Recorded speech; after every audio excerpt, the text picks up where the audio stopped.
அவ்வளோதான், வேறு லெவலில் வந்துடுச்சு. நான் அப்படியே ஒரு பிளேட்டில் ட்ரான்ஸ்ஃபர் பண்ணி சாப்பிட வேண்டியதான். இந்த வீடியோ உங்களுக்கு பிடிச்சிருந்ததுன்னா லைக் பண்ணுங்கள், சப்ஸ்கிரைப் பண்ணுங்கள், ஷேர் பண்ணுங்கள். அப்புறம் நாளைக்கு இன்னொரு வீடியோவில் பார்ப்போம். தேங்க்யூ.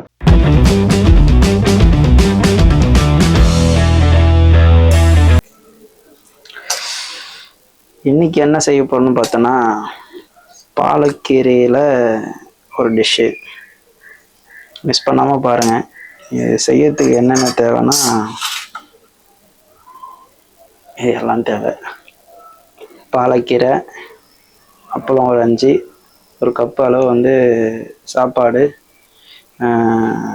கொஞ்சம் அவல், வெள்ளை அவல் இருந்தாலும் சரி, இந்த அவல் இருந்தாலும் சரி, ஒரு முட்டை, தேவையான அளவு உப்பு, தேவையான அளவு எண்ணெய், மிளகா, பூண்டு, இதை வச்சு தான் இன்றைக்கி செய்ய போகிறோம். ஓகே, முதல்ல என்ன பண்ணோன்னா, எப்பவும் போல் அடுப்பு ஆன் பண்ணிக்கணும்.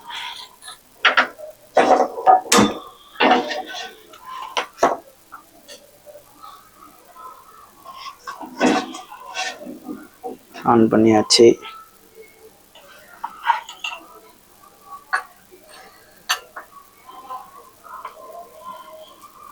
வானல அந்த தண்ணிலாம் போகிற அளவுக்கு சுண்டிடுச்சு. இப்போ வந்து எண்ணெய் ஊற்றிடலாம்.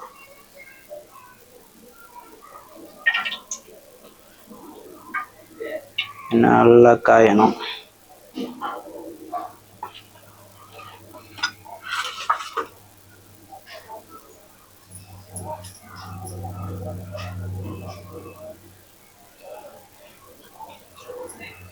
எண்ணெய் காயறதுக்குள்ள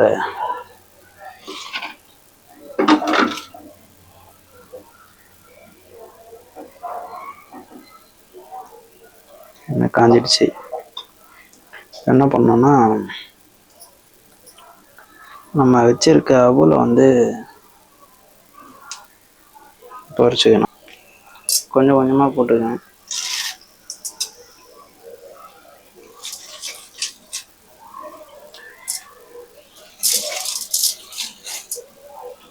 மொத்தமாக போட்டிங்கன்னா அவல் ஏதாவது ஈரப்பதம் இருந்ததுன்னா பொரிய ஆரம்பிச்சிடும்.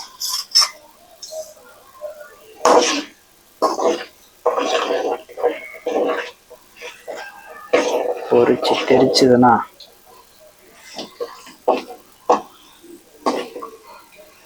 ஓகே.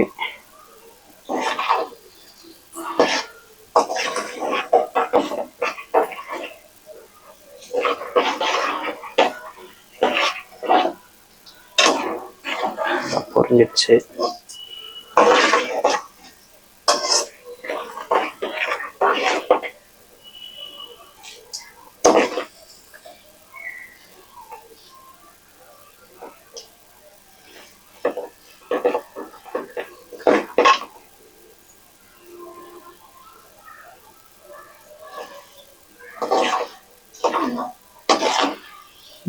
நல்லா பொரிஞ்சிடுச்சு. பொரிஞ்சோன்னு ஆஃப் பண்ணிடலாம். ஏன்னா எடுக்கிற வரைக்கும் அதை விட்டோம்னா தீஞ்சிடுவாப்புல. அவரை அப்படியே விட்டுட்டு ஒரு பிளேட்டில் ட்ரான்ஸ்ஃபர் பண்ணி வச்சிடலாம். ஓகே, எல்லாத்தையும் எடுத்தாச்சு. இது கொஞ்சம் நேரம் ஆறட்டும்.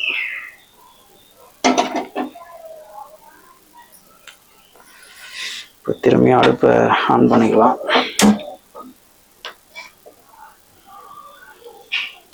என்ன பண்ணோன்னா, அப்பளம் நான் ஒரு 5 அப்பளம் எடுத்துருக்கேன். அப்படி ஒவ்வொரு அப்பளத்தையும் பொரிச்சு எடுத்துருவேன். எடுத்தீங்கன்னா வேறு லெவலில் வரும். நல்லா சூடாக இருக்கும் போது தான் போட்டிங்கன்னா அந்த கோவத்துலேயே அப்படியே பொரிஞ்சு வரும். நான் அப்படியே தூக்கிட வேண்டியதான்.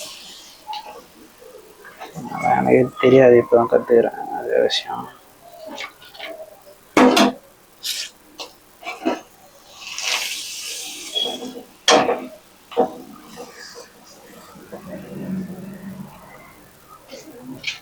ஓகே, ரொம்ப சூடாகிட்டான். ஸ்லிம் ஆகிக்கலாம். ரொம்ப சூடாகிட்டானா ஓகே. அப்பளம் பொரிச்சாச்சு. சைடில் அப்படியே இருக்கட்டும். நம்ம கீரையை வந்து கட் பண்ணி வச்சுருக்கோம். இவனையும் போட்டு பொரிய ஆக்கி எடுத்து தான் சாப்பிடும்போது மொறு மொறுன்னு இருப்பான். சூடாகிடுச்சான்னு செக் பண்ணுறதுக்கு ஒரு சின்ன பீஸ் போடுவோம். எட்டு நின்று போடுங்க. கொஞ்சம் கோவம் வரமா இருக்கான். மூஞ்சில் வெயில் அடிச்சிட போகிறான்.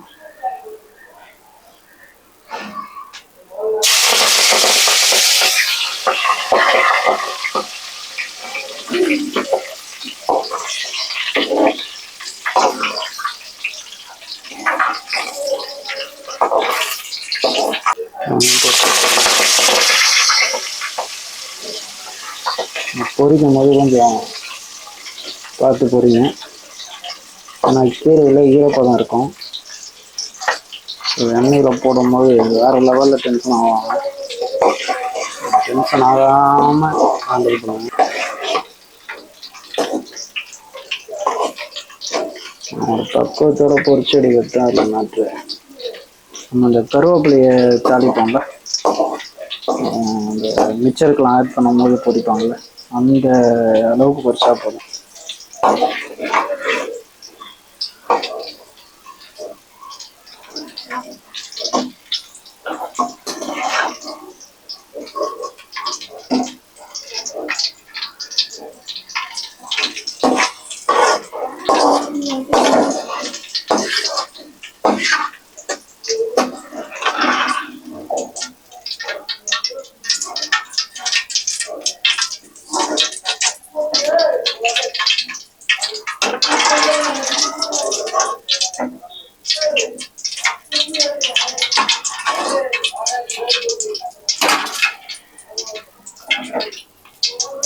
பொரிச்சாச்சு. அடுத்து பார்த்தோம்னா பூண்டையும் பொரிக்கணும். இவனும் கொஞ்சம் கோபமாக தான் இருப்பான். அதெல்லாம் கொஞ்சம் பார்த்து போடுங்க.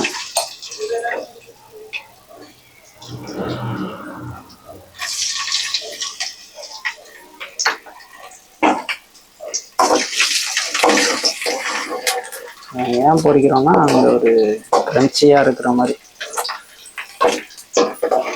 சாஃப்டாக இல்லாமல் கொஞ்சம் மொறுமொறு தண்ணியோடு இருக்கிறதுக்காக தான் எல்லாத்தையும் பொரிக்கிறோம்.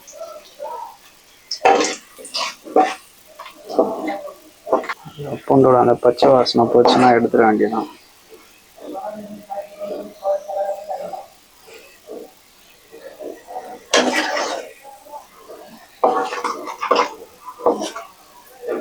நல்லா ஸ்லிம்லேயே வச்சு பொரிங்க. இதுவுமே எடுத்துடலாம். நல்லா இந்த ரேஞ்சுக்கு வரணும், அது வரைக்கும் பொரிய வைங்க. ஓகே, அடுத்து வந்து மிளகாய். இவன் தான் அந்த செக்கே பண்ணுவோம் அந்த நெடியில் தூக்கத்தில்.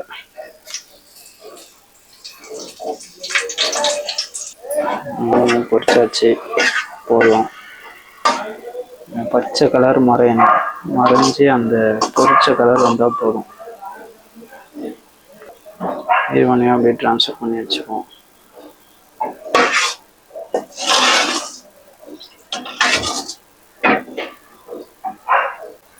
ஓகே, இப்போது எல்லாத்தையும் பொரிச்சாச்சு. இப்போ என்ன பண்ணலான்னா, நம்ம ஃபஸ்ட்டு பொரிச்சு வச்சோம்ல அவல், இதை வந்து மிக்சியில் போட்டு ஒரு அடி அடிச்சுக்கலாம்.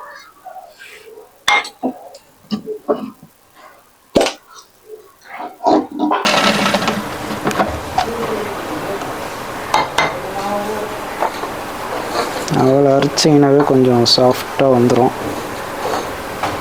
ரொம்ப நைஸாக அரைக்காதீங்க, கொஞ்சம் அப்படியே மறுமறு தன்மையோடு இருந்தால் தான் சாப்பிடும்போது நல்லாயிருக்கும். ஓகே, இப்போ அரைச்சதை அந்த பிளேட்டில் வந்து மாற்றி வச்சுக்கலாம். ஓகே, இப்போ வந்து ஜாரை வந்து சாதத்தை போட்டு ஒரு அடி அடிச்சுக்கலாம். சாதம் ரொம்ப குழகுழமாக அடிச்சிடக்கூடாது, இந்த அளவுக்கு அடிச்சு எடுத்துக்கணும். இருக்கிறதுல மேட்ரு இந்த சாப்பாடு தான். ஓகே, இந்த பவுலில் போட்டாச்சு. இப்போ வந்து முட்டை இருக்கார்ல, முட்டை சார், முட்டையை வந்து உடைச்சிடணும்.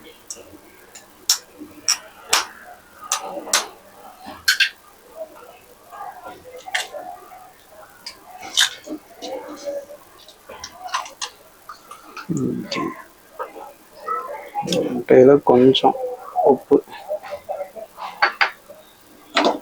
போட்டு நல்லா அடின்னு அடிச்சுட்டு முட்டையும் ரெடி ஆயிடுச்சு.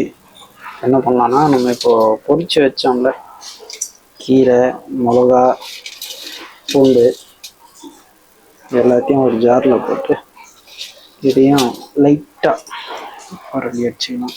இதையும் ஒரு பாத்திரத்தில் மாற்றி வச்சுக்கலாம். இந்த அளவுக்கு அரைச்சி எடுத்துக்கணும். இந்த அப்பளத்தையும் நல்லா லைட்டாக நல்லா ஒரு உருளையாக்கி இந்த அளவுக்கு உருளையாக்கி நடுவில் ஒரு குழி மாதிரி ஆக்க வேண்டியது.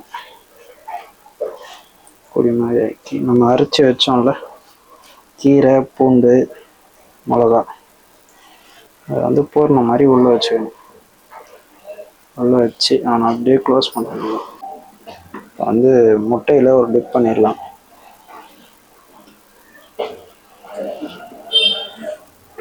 அந்த முட்டையில் போட்டு நம்ம ஒரே குளிப்பாட்டி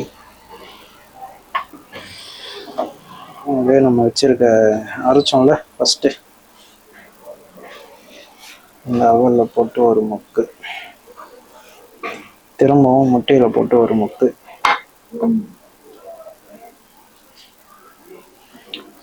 அப்படியே நம்ம நொறுக்கி வச்ச அப்பளத்தில் ஒரு கரெக்டு ஏன்னா ஆகும்போது கேஎஃப்சி ஸ்டைல் மாதிரி வரும்.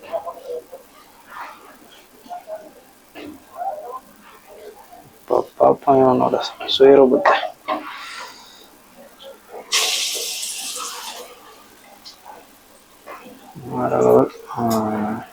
எழுதிட்டே இருக்கட்டும். அதே கேஃபில் சேம் ப்ராசஸில் இன்னும் ஒரு 2-3 பேர் உள்ளே இருக்கிட்டா கரெக்டாக இருக்கும்.